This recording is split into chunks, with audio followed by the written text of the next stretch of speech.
برکات عطا فرمائیں گے. اسلامی مجلس ابو سرکار امام سجاد علیہ السلام کے نام جو ہوگی. نعرہ حیدری.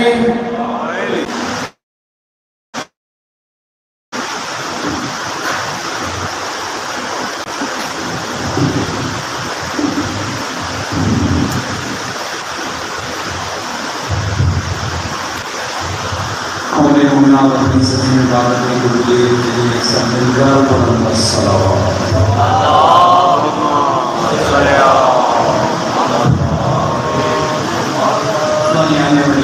گردیسی فیملی، دار گردیسی، جناب محسن گردیسی، ان خانوادوں پر رحمتوں اور برکتوں کو لانے کے لیے سب مل کر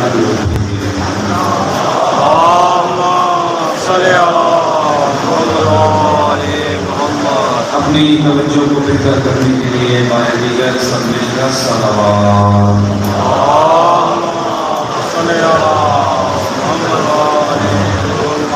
جو دوست بیٹھے رضامند سامنے آ جائیں تاکہ سب میرے سامنے مختلف بات پہنچائی جا سکے. ضرور دیجیے گا محمد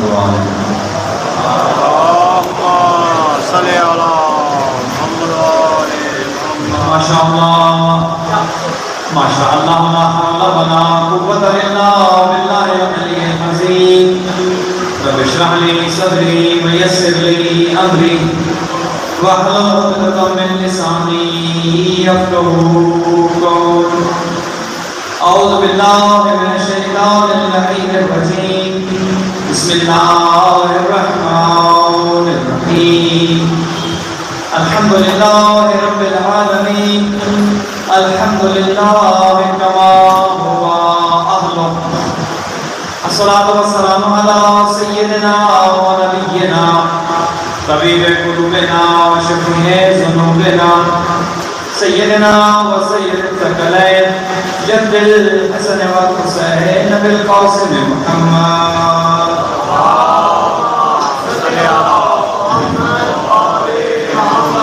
الصلاۃ والسلام علی اہل بیتہ الطیبین الطاہرین المعصومین الغر المیامین المنتجبین المکرمین الذین اذهب اللہ عنہم الرجس وطہرہم تطہیرا.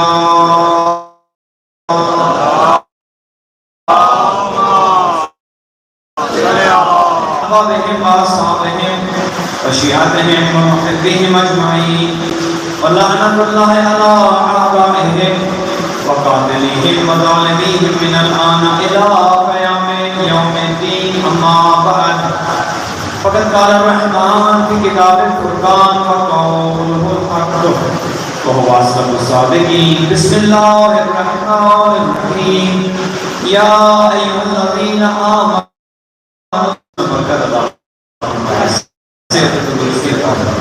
ان کے مرحومین جتنے مومنین و مومنات آج کی مجلس میں موجود ہیں خدا سب پر اپنا رحم بیماروں کو شفا حاصل. ایک مومن شفت پر باز کی جس موٹر سائیکل سے حادثہ ہوا ہے خدا اللہ سے جلد شفا یاب فرمائے اور دنیا یاد نصیب فرمائے. اہل بیت کے چاہنے والے دنیا میں جہاں کہیں بھی ہیں خدا سب کی حفاظت فرمائے. عزاداران سید الشہداء اور عزاداری کی خدا حفاظت فرمائے. ہمارے علماء مراجع کرام ذاکرین نظام کی خدا حفاظت فرمائے. خدا ہمارے والی و سرفراز حضرت مہدی دوران جلد مطلع فرج شریف کے ظہور کا تعجیل فرمائے. ہمیں اور ہماری اولادوں کو امام کے اعوان و انصار میں قرار دے.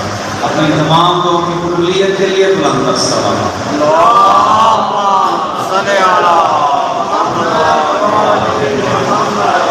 آپ کی خدمت میں قرآن حکیم سے کتاب نارائب سے ایک آیت مجیدہ تلاوت کی ہے اور یہ آیت وہ ہے کہ جس سے آپ سب مانوس ہیں سنتے رہتے ہیں. ماشاءاللہ سب عاشقان قرآن ہیں, سب تلاوت قرآن کرنے والے ہیں. چونکہ قرآن کی تلاوت یا قرآن سے عشق علی والوں سے بڑھ کر کوئی نہیں کر سکتا. ہاں علی والے ہی قرآن کے عاشق ہیں چونکہ قرآن علی کے ساتھ ہے اور علی قرآن کے ساتھ. لہذا قرآن کے عاشق وہی ہیں کہ جو علی کے عاشق ہیں. تو اسی قرآن میں سے میں نے ایک آیت مجیدہ آپ کی خدمت میں تلاوت کی ہے اور انتہائی اختصار کے ساتھ گزارشات اسی آیت کے ذیل میں عرض کروں کبھی ضابط بھی آپ کو نہیں اگر میرے ساتھ کچھ منہ ہاں کرتے رہیں گے تو میری بات آسانی سے آپ تک پہنچ پائے گی، اور اگر آپ پریشان ہو کر سنیں گے تو شاید میں اپنی بات پہنچانے میں ناکام رہوں گا۔ ضرور دیجیے گا محمد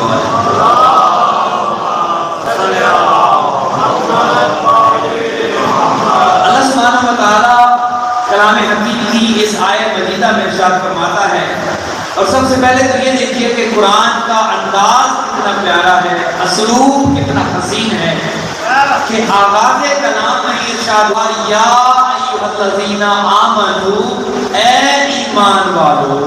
ہمارے اللہ براہ راست خطاب کر رہا ہے کن سے؟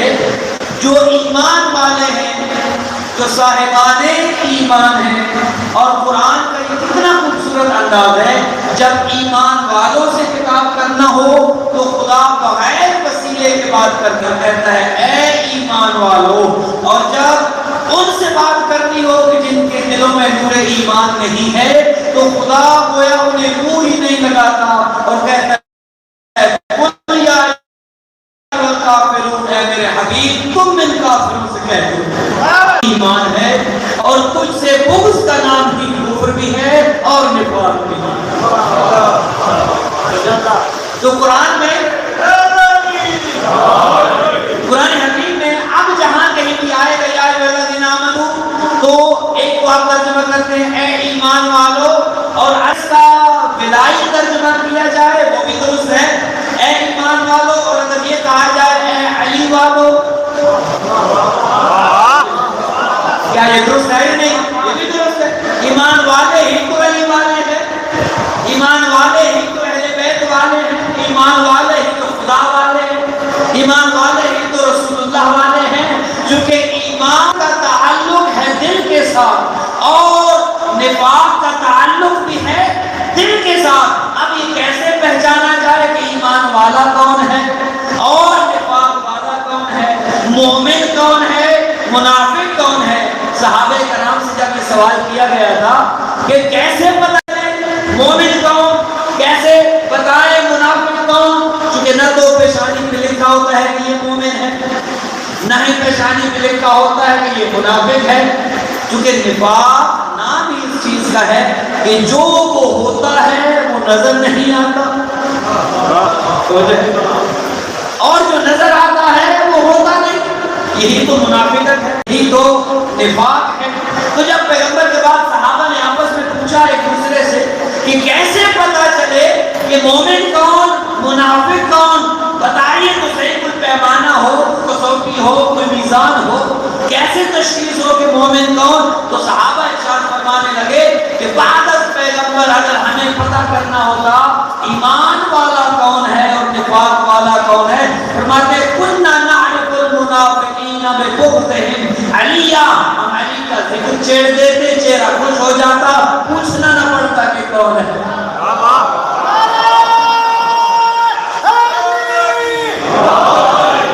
چہرہ بتا دیتا یہ مومن ہے، چہرے کے تاثرات بتا دیتا یہ مومن ہے، اور اگر ذکر علی سن کر پیشانی پر بل آ جائے، ذکر علی سن کر دل افسردہ ہو جائے، ذکر علی سن کر ہوتا ہی نہیں۔ آج کل یہ بھی ہو رہا ہے، میڈیا کا دور ہے، ٹیکنالوجی کا دور ہے، یہ چھوٹے چھوٹے کلپس آتے ہیں، کبھی علی کا ذکر سن کر کسی کو پریشانی ہو جاتی ہے، کبھی علی کے بابا کا ذکر سن کر کسی کو پریشانی ہو جاتی ہے۔ ابھی راستے میں ہمیں ہمارے ساتھی کچھ بتا رہے ہیں کہ کسی نے حضرت ابو طالب کی تعریف کر دی اور بہت سے ایسے تھے جنہیں تکلیف ہو ظاہر، کیونکہ ایمان بھی ظاہر ہوتا ہے اور نفاق بھی دل میں چھپا نہیں رہتا، کہیں نہ کہیں وہ بھی ظاہر۔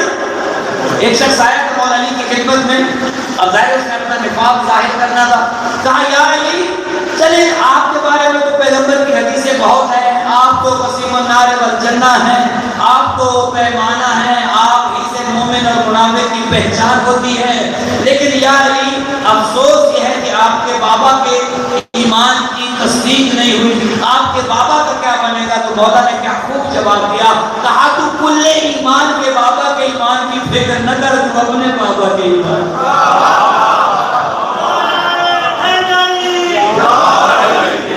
جس کا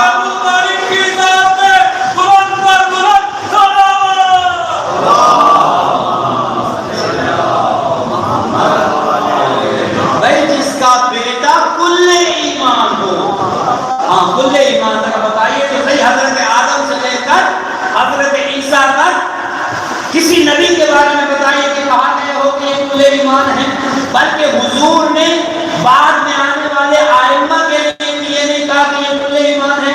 پیغمبر اکرم کی زبان تو نطق نہیں کرتی، کلام نہیں کرتی مرضی خدا کے خلاف، وہ جو کہتے ہیں وہ وحی ہوتی ہے، وہ خدا کی مرضی ہوتی ہے، وہ جبرائیل پیغام لے کر آتے ہیں۔ لہذا ساری دنیا حضرت آدم سے لے کر جو اول بشر ہیں اور تا قیامت جتنے بھی انسان آئیں گے اگر وہ ایمان پر ہوں گے تو مومن کہلائیں گے، کل ایمان کہلائے کر ولی ہے۔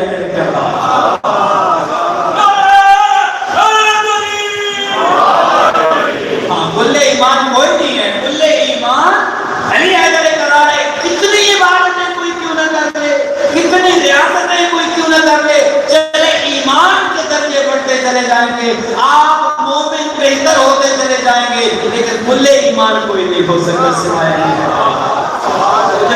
اور جب پیغمبر نے یہ ارشاد فرمایا تھا، اور دیکھیے کل ایمان کہاں کا یہ جو بات کی آج الذین آمنوا کی ہو رہی ہے، اور ابھی بات آگے ہے تو وقت ہوا تو بات آگے بڑھائیں گے، بات ہو رہی ہے یا الذین آمنوا کی ایمان والے کون ہیں؟ جب ایمان والوں پر بات ہو رہی ہے تو بات پہنچی ہماری کل ایمان تک۔ اب یہ آپ جانتے ہیں کہ یہ حدیث جو پیغمبر نے ارشاد فرمائی تھی یہ جنگ احزاب یا جنگ خندق کے موقع پر پیغمبر نے فرمائی تھی، جب مولا علی کو کل ایمان قرار دیا۔ اچھا دنیا ایمان پر رہ کر مومن ہو سکتی ہے، کل ایمان نہیں ہو سکتی۔ دنیا دین پر چل کر دیندار بن سکتی ہے، اگر کوئی کل دین ہے تو وہ خواجہ فرما دے دین نسل حسین۔ کل دین یہ ہے، کل ایمان یہ ہے، اور کل کا کل خیر، دنیا خیر پر رہ کر اہل خیر تو ہو سکتی ہے، لیکن چادر کے نیچے آنے کے لیے بی بی ام سلمہ نے جب یہ کہا تھا یا رسول اللہ کیا میں بھی چادر کے نیچے آ سکتی ہوں، تو فرمایا کہ نہیں، انت علی الخیر، تم خیر پر ہو، لیکن یہ جو چادر کے نیچے ہیں یہ خود خیر ہے۔ کل ایمان ہے تو یہ، کل دین ہے تو یہ، کل خیر ہے تو یہ۔ جب جنگ احزاب میں مولا علی جب گئے تھے عمرو بن عبد کے مقابلے میں، جب اور کوئی نہ گیا، پیغمبر نے جو بار بار کہا تھا کون ہے کہ وہ اس کی زبان کو بند کرے، کوئی نہ اٹھا، پھر کہا کون ہے، مولا علی اٹھے پہلی دفعہ کہا یا علی بیٹھ جاؤ، دوبارہ کہا کون ہے جو اس کے مقابلے میں جائے، کوئی نہ گیا۔ کبھی کبھی میں سوچتا ہوں کہ پیغمبر نے جب بھیجنا ہی مولا علی کو تھا تو باقیوں پر اس سوال کو رکھا کیوں؟ پتا تھا رسول اللہ تو جانتے تھے کون جائے گا، لیکن جب پتا تھا رسول اللہ کو کہ جائے گا علی اور وہی جائے گا جو ہمیشہ جاتا تو پیغمبر نے یہ سب پر اوپن کوسچن کیوں رکھا، سب پر یہ سوال کیوں کہ کون جائے گا، کون ہے جس کی زبان کو؟ پیغمبر جانتے تھے کہ 1400 سال بعد آنے والا متعصب مورخ، دل میں علی کا بغض رکھنے والا مورخ کہے گا کہ پیغمبر کی چونکہ رشتہ داری تھی علی سے، لہذا جب بھی بھیجتے علی کو بھیجتے، ہمارے بزرگوں کو کسی نے موقع ہی نہیں دیا۔ لہذا پیغمبر جانتے تھے کہ جائے گا تو علی، لیکن کم از کم موقع تو دے۔ اب جب موقع ملا اور مولا علی ہی کہ کوئی نہ اٹھا، کوئی اٹھا جسے اٹھنا چاہیے تھا، پیغمبر نے جب بھیجا مولا علی کو اور عمرو بن عبد کے مقابلے میں گئے تو مولا علی کا اس دن چلنا ذرا مختلف تھا۔ چونکہ اب اس کل ایمان کی حدیث کا آنا تھا، مولا علی جیسے عام رفتار میں چلتے تھے، عمرو بن عبد کے مقابلے میں ایسے نہیں چلے، ذرا یوں سمجھیے کہ خرامہ خرامہ چلے، ذرا یوں سمجھیے کہ مٹک مٹک کے چلے، ذرا یوں سمجھیے کہ عجیب نشے میں چلے۔ اور جب لوگوں نے دیکھا کہ علی کے چلنے کا انداز بدلا ہوا ہے، علی کو ایسے کبھی ہم نے چلتے نہیں دیکھا، آ گئے پیغمبر کے پاس، یا رسول اللہ یہ ذرا دیکھیے تو صحیح، علی جا تو رہا ہے ہم نے اپنے آپ کے مقابلے میں، لیکن یہ چلنا بھی کیا چلنا ہے، علی کی رفتار تو دیکھیے، علی کا چلنا تو دیکھیے، علی کے چلنے میں آج تکبر نظر آ رہا ہے۔ عمرو بن عبد کو دشمن خدا کے مقابلے میں علی آج تکبر کر رہا ہے۔ پیغمبر کا یہ سننا تھا، پیغمبر علی کی حمایت میں یہ ارشاد فرمانے لگے کہ التکبر مع المتکبر عبادت، آج اس متکبر کے مقابلے میں علی کا تکبر کرنا بھی عبادت۔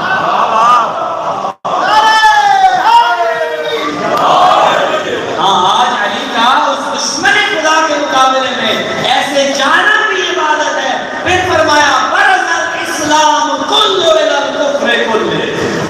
اللہ اکبر. آج کل کا کل اسلام کل کے کل کفر کے مقابلے میں جا رہا ہے. لوگوں نے کہا یا رسول اللہ کل کا کل اسلام، علی کو آپ نے کل اسلام کہہ دیا، علی کو آپ نے پورے کا پورا اسلام کہہ دیا. کہا رک جاؤ، ابھی بات ختم نہیں ہوئی.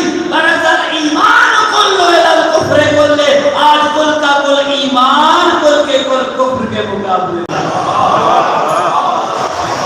کل کا کل ایمان کل کے کل.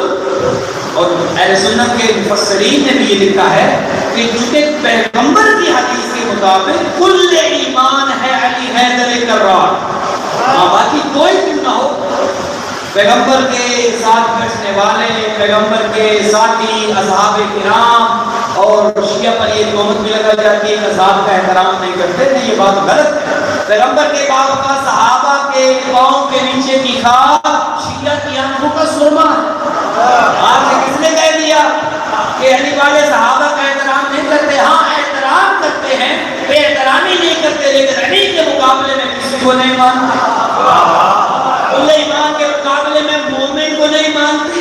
کل ایمان کجا ایک عام مومن کجا، ہر ایک کا اپنا مقام ہے. پیغمبر کے بعد کا صحابہ ان کی عزت ہے، ان کا احترام ہے، بے احترامی کسی کی نہیں. لیکن اگر یہ کہنے کہ علی کے مقابلے پر کسی کو لایا جائے تو یہ بات نہیں ہے، کہ پیغمبر نے علی کو کل ایمان کہا ہے. اور اہل سنت مفسرین نے بھی اس بات کو لکھا ہے کہ جہاں جہاں بھی قرآن میں یا ایھا الذین آمنوا آیا ہے، اس کے مصداق یا علی ہیں یا علی والے ہیں.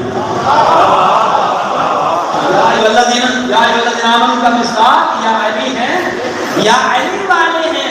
اب دیکھیے علی کا یہ مقام کیسے ملا؟ کیا رشتہ داری کی وجہ سے؟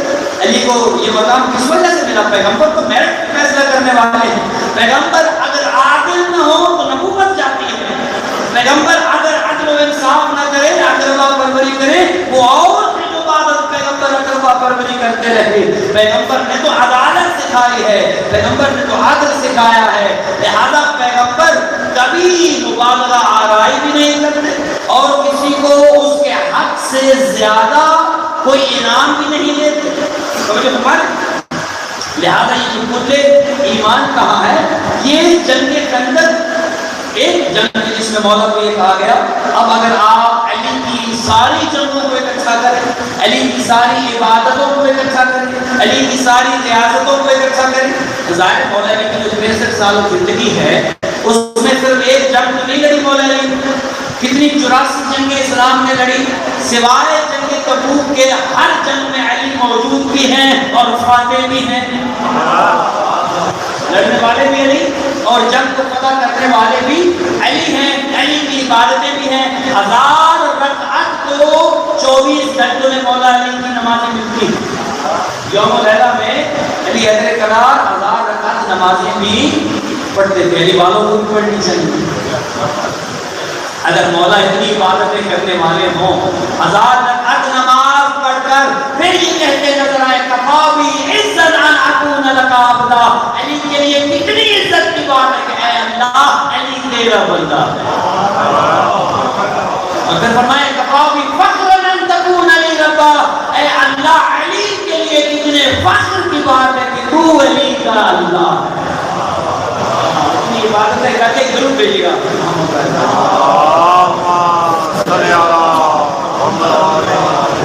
مولا قدیم الارکان صدر کی پاس زیادہ طویل زحمت آپ کو نہیں دینی. پیغمبر نے علی کی ساری عبادتیں، علی کی ساری ریاستیں، علی کا سارا جہاد جو 84 جنگوں میں لڑا گیا، چونکہ یہاں پر سند ملنی تھی کل ایمان کی، اور قرآن میں جہاں جہاں آنا تھا یا ایھا الذین آمنوا اس کا مصداق بننا تھا علی حیدر کرار. لیکن پیغمبر نے علی کی ایک ضربت کی، جو خندق کے دن علی نے دشمن خدا عمرو بن عبد کو ماری، پیغمبر نے اس ایک ضربت میں خلوص اتنا دیکھا، پیغمبر نے اس ایک ضربت میں اخلاص اتنا دیکھا. جب علی کی ایک ضربت کلی، نہ ساری عبادتیں، نہ ساری ریاستیں، نہ سارا جہاد، جب علی کی جنگ خندق کی ضربت کھلنے لگی تو پیغمبر نے یہ ارشاد فرمایا ضربت علی یوم الخندق افضل من عبادت ثقلین ہیں کہ کل ایمان علی کو تب کہا جب ترازو کے ایک پلڑے میں تمام جن و انس کی عبادتوں کو رکھا گیا اور دوسرے پلڑے میں علی کی ساری عبادتیں نہیں، سارا جہاد نہیں، ایک ضربت کو رکھا گیا اور جب تولا گیا جس میں پوری کائنات کی عبادتیں تھی وہ پلڑا اٹھ رہا تھا اور جس میں علی کی ایک ضربت تھی وہ پلڑا جھک رہا تھا۔ وزن اتنا ہے، علی کی ایک ضربت کا وزن اتنا ہے، اخلاص اتنا ہے، اور یہی سے یہ بات بھی ثابت ہوتی ہے کہ بروز محشر کثرت اعمال دیکھی جائے گی، اعمال کی زیادتی، اعمال کی کثرت، اعمال کا گننا نہیں ہوگا بلکہ اعمال کا وزن ہوگا۔ قرآن کہتا ہے وَالْوَزْنُ يَوْمَئِذٍ الْحَقُّ، اعمال تلیں گے۔ یہ بھی ہو سکتا ہے کثرت بہت ہو لیکن وزن ہلکا ہو سکتا ہے اعمال تو بہت ہو، عبادتیں تو بہت ہوں، بلکہ یہاں بھی ملتا ہے۔ قرآن حکیم کی ایک آیت آپ مجھے میں عرض کر دوں، قرآن حکیم میں ایک آیت ہے اور جب اس کی تفسیر کو پوچھا گیا کہ واقفوہم انہم مسئولون کہ قیامت کے دن اللہ جنت کی جانب ایک قافلہ رواں ہوگا، ان کی نمازیں پوری ہوں گی، ان کے اعمال پورے، ان کے روزے پورے، حج بھی کر رکھا ہوگا، پیشانی پر سجدوں کے نشان بھی ہوں گے، زکوٰۃ بھی دیتے ہوں گے، تبلیغ بھی کرتے ہوں گے، ساری عبادتیں کثرت اعمال لے کر، اعمال کا بوجھ لے کر جب جانا چاہیں گے جنت کی جانب، ایک آواز آئے گی وَقِفُوهُمْ إِنَّهُمْ مَسْئُولُونَ، انہیں روک لو، ابھی ان سے کچھ پوچھا جانا باقی۔ وہ کہیں گے یا اللہ اتنا وزن اٹھائے، ساری زندگی چلتے رہے، اتنا وزن اٹھا کر آج یہاں پر جنت کا اہل بن رہے ہیں، اب کیا پوچھا جانا باقی ہے؟ تو جواب آئے گا بلایت علی ابن ابی طالب، یہ بتاؤ کہ وزن تو ہے، کیا بلایت علی بھی لائے ہو یا نہیں لائے؟ تو جو فرمائے تو اعمال کی کثرت نہیں قبول ہوگی، اعمال کا اخلاص قبول ہوگی۔ چاہے پڑھنے والا ایک ہی کیوں نہ ہو، سننے والا ایک ہی کیوں نہ ہو، مجلس میں اگر اخلاص ہے تو قبول، اور اگر لاکھوں کا مجمع ہو اور خواہش یہ ہو کہ کثرت ہونی چاہیے، نہیں کثرت نہیں، ہم کثرت والے نہیں، ہم اخلاص والے ہیں۔ کثرت اگر 30,000 کی نہ ہو، اخلاص والے 72 ہوں تو وہ کامیاب ہیں۔ تو بات کو آگے بڑھائے اور نتیجے تک پہنچے، یا ایھا الذین آمنوا اتقوا اللہ، پہلی بات ہوئی ایمان والوں کے ساتھ، کہا گیا اے ایمان والوں کرو کیا؟ تقوی اختیار کرو، اور تقوی بھی خدا نے کہا ایمان والوں کو، اے ایمان والوں یہ تقوی تمہیں فائدہ دے گا، متقی ہونے کا فائدہ تمہیں ہے، جو ایمان والے بھی ہیں انہیں تقوی کوئی فائدہ، بلکہ اگر ایک جملے میں تقوی کی تعریف کر دوں، ایمان اگر دل میں ہو تو مومن ہے، اور ایمان اگر عمل میں آ جائے تو متقی بن جاتا ہے۔ تو مجھے بتائیں یا ایھا الذین آمنوا اتقوا اللہ وابتغوا الیہ الوسیلہ، اچھا اب بات کے ختم کر دی ہے، تب الزامت نہیں دیں، اے ایمان والو کیا کرو؟ تقوی اختیار کرو، اور تقوی بعد کیا کرو؟ فرمایا وابتغوا الیہ الوسیلہ، اللہ تک پہنچنے کے لیے وسیلہ تلاش کرو، وسیلہ بناؤ نہیں تلاش کرو۔ کیا مطلب؟ بنا اللہ نے دیے ہیں، اللہ وسیلہ بنانے والا کون ہے؟ اللہ ہے، وسیلہ بندہ نہیں بناتا، بنانے والا اللہ ہے۔ کہا کہ تم کیا کرو؟ تم تلاش کرو۔ ایک مقام پر جب کہ اللہ نے کہا تھا انی جاعل من قال ربک للملائکۃ انی جاعل فی الارض خلیفہ، اے میرے ملائکہ میں زمین پر خلیفہ بنانے والا ہوں، تو فرشتوں نے کہا تھا تجعل فیہا من یفسد فیہا ویسفک الدماء، اے اللہ تجھ سے بنائے گا جو جھگڑا کرے گا، خون کی ندیاں بہائے گا۔ کہا جب میں نے کہہ دیا ہے انی جاعل فی الارض خلیفہ، خلیفہ بنانا میرا کام ہے، تمہارا کام ہے میرے بنائے ہوئے کی اطاعت کرنا۔ جب پہلا خدا بناتا ہے تو آخری کون بنائے گا؟ جب خدا نے پہلا خلیفہ بنانے کی کسی کو اجازت نہیں دی تو کوئی اور خلیفہ بنانے کی خدا بنا کسی کو اجازت کیا دے گا؟ کہا انی جاعل فی الارض خلیفہ، خلیفہ بنانا میرا کام، وسیلہ بنانا میرا کام، تمہارا کام کیا ہے؟ فرمایا وابتغوا الیہ الوسیلہ، جو وسیلہ میں نے بنایا ہے تم اسے تلاش کرو، بنایا میں نے ہے وسیلہ تلاش کرو۔ اب اللہ نے بہت سے وسیلے تو انسان کے جسم میں رکھ دیے ہیں تاکہ تلاش کرنے میں مشکل نہ ہو، آسانی پیش آئے۔ مثال کے طور پر دیکھنے کے لیے دو آنکھوں کا وسیلہ، جیسے بعض افراد مجھے دور دیکھ رہے ہیں دو آنکھوں کے وسیلے سے، وسیلہ ہے آنکھوں کا۔ سننے کے لیے دو کان دیے تاکہ دو کانوں کے وسیلے سے بندہ سنے۔ اچھا چلنے کے لیے دو ٹانگیں دی خدا نے، چلنے کے لیے دو وسیلے۔ اچھا کھانے کے لیے اللہ نے کتنے ہاتھ دیے؟ دو ہاتھ دیے نا سب۔ اچھا جانوروں کو کھانے کے لیے کیا خدا نے ہاتھوں کا وسیلہ دیا یا نہیں؟ خدا چاہتا تو دے سکتا تھا یا نہیں دے سکتا تھا؟ اچھا جانور کھانا کیسے کھاتا ہے؟ کھانا کھانے کے لیے اپنی گردن کو جھکاتا ہے تب کھاتا ہے، اور حضرت انسان اللہ نے ہاتھوں کا وسیلہ دیا۔ ایک نقطہ یہاں پر یہ سمجھ لیں کہ اشرف المخلوقات انسان کو جب اللہ نے بنایا ساتھ دو ہاتھوں کا وسیلہ دیا کہ جانور تو غذا کے لیے گردن جھکائے، لیکن حضرت انسان کھانے کے لیے اپنی گردن نہ جھکائے، ہاتھوں کے وسیلے سے کھائے۔ گردن اگر جھکے تو وحدہ اللہ شریک کے سامنے کھانے کے لیے انسان کی گردن کا جھکنا خدا کو گوارا نہیں ہے۔ خدا یہ نہیں چاہتا کہ گردنیں بندوں کے سامنے جھکائیں، رازق بندوں کو سمجھیں، رازق اپنی ذات کو سمجھیں، رازق اپنے مالک کو سمجھے گا نہیں۔ رازق وہ ہے کہ جو علی کل شیء قدیر ہے، اس نے دو ہاتھوں کا وسیلہ دیا کہ ان سے دوڑ کر کھاؤ، کھانے کے لیے گردن نہ جھکے۔ اچھا جب دنیا کے لیے ہر کام کے لیے دو دو وسیلے دیے، جو دنیا جو زندگی 60-70 سال میں ختم ہو جائے گی، ہاتھوں کے دو وسیلے، دو آنکھیں، دو کان، سارا کچھ دو دو دیا۔ اچھا وہ اللہ آخرت کے لیے کیا صرف یہ کہتا تھا کہ صرف قرآن کا وسیلہ لے آنا؟ کہا نہیں، جب دنیا کے لیے دو دو وسیلے ہیں، اسی لیے پیغمبر کو کہا ہے میرا حبیب آنے سے پہلے دو ہی وسیلے چھوڑ کر آنا اور کہہ کر آنا فیکم ثقلین، کتاب اللہ ہے و عترت اہل بیت۔ اور جو فرمایا دنیا کے لیے کتاب،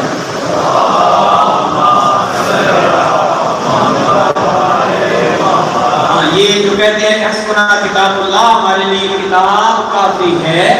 ارے اگر کتاب کافی ہوتی تو رسول اللہ مباہدہ میں اہل بیت کو ساتھ لے کر نہ جاتے؟ قرآن تو پڑھ رہے تھے، آیتیں تو پڑھ رہے تھے۔ اگر قرآن اس کے لیے کافی نہیں ہے کہ جس کے مقدس پر اترا ہے، تو 1400 سال کے بعد بھی کسی مسلمان کے لیے کیسے کافی؟ نہیں، قرآن کافی نہیں ہے۔ پیغمبر نے کہا کہ دارکم فیکم ثقلین، میں تمہارے لیے دو وسیلے چھوڑ کر جا رہا ہوں، ایک اللہ کی کتاب اور ایک میرے عترت اہل بیت۔ اور یہ کتاب دارکم، الفاظ پر غور کیجیے گا، انی دارکم میں چھوڑ کر جا رہا ہوں، بنا کر نہیں جا رہا۔ بنانا اللہ کا کام ہے، خلیفہ بنانا اللہ کا کام ہے، امام بنانا اللہ کا کام ہے۔ پیغمبر نے یہ نہیں کہا میں علی کو اپنا خلیفہ بنا کر جا رہا، نہیں، اللہ نے بنا دیا ہے، میں فقط تمہیں دکھا کر جا رہا ہوں۔ میرا کام ہے دکھانا، میرا کام ہے اعلان کرنا، چونکہ خلیفہ بنانا اللہ کا کام ہے۔ کائنی دارکم فیکم ثقلین، میں دو چیزیں تمہارے لیے چھوڑ کر جا رہا ہوں، ان میں ایک اللہ کی کتاب اور ایک میرے عترت اہل بیت۔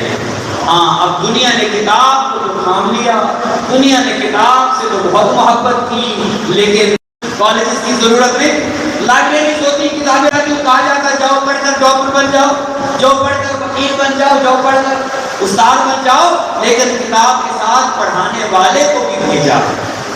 ہاں ایک وسیلہ کافی نہیں، کتاب اور کتاب کے ساتھ فرمایا میرے عترت اہل بیت۔ اب دنیا نے اس کتاب کو بھی چھوڑ دیا، اس کتاب کو نیزوں پہ بلند کیا، اور عترت اہل بیت کے سروں کو نیزوں پہ بلند کیا۔ اللہ کی کتاب نیزوں پر بلند ہوئی، سامت قرآن، قرآن سامت نیزوں پر بلند ہوئے، اور قرآن ناطق کے سروں کو نیزوں پر بلند۔ دو چار مسائل پہ سن لیں تاکہ عبادت ہو، اس کے بعد میرے بھائی تفصیل سے مسائل پڑھیں گے۔ سید سجاد کے ایام چل رہے ہیں، عجیب امتحان ہے کربلا والوں کا۔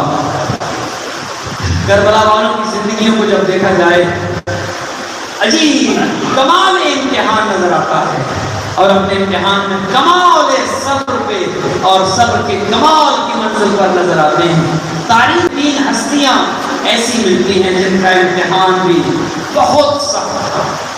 ایک وہ جس سے پیاس بہت لگتی تھی، اللہ نے اس کا امتحان بھی پیاس کر دیا۔